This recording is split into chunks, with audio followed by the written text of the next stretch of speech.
Fiera del sesso a San Fior. 40 pornostar da ieri e fino a stasera, ma nessuno lo sa o fa finta di saperlo. 40 donne tutte per questo fine settimana. Ah, non lo sapevo neanche. Non lo sapevo neanche? No. Ma qui al bar non si parla di sta cosa? No. Non lo sapevo proprio. Neanche io. Ormai abbiamo passato quell'età da giovincelli. I meno informati, tra l'altro, pare siano i giovani. Non lo so, non mi interesso di queste cose sinceramente.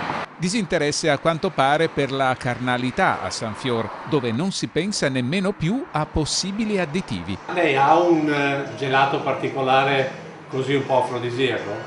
No, afrodisiaco no. Ho il gelato che potrebbe essere frutto della passione. In pizzeria va meglio, dove qualcosa c'è per chi cerca vigore. Ci sono le pizze piccanti, il peperoncino, tutto, la rucola, dietro, il peperoncino. Alla fine però qualcuno lo troviamo che sapeva. E beh, insomma che lei fa, ma che vuole gli anni, dopo, con due, stiamo avendo uno di 84 anni fa, ok? Guarda, no? E beh, è contento dell'occhio, l'umore, poi pensa mai come va a casa, non dorme più. In realtà tutti sanno, ma nel più tipico atteggiamento trevigiano nessun parla.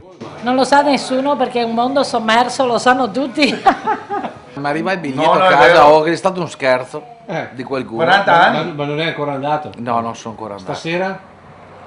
E non lo so se che a fare. Alla fine non resta che trarre questa considerazione. Ormai il sesso non tira più? Esatto.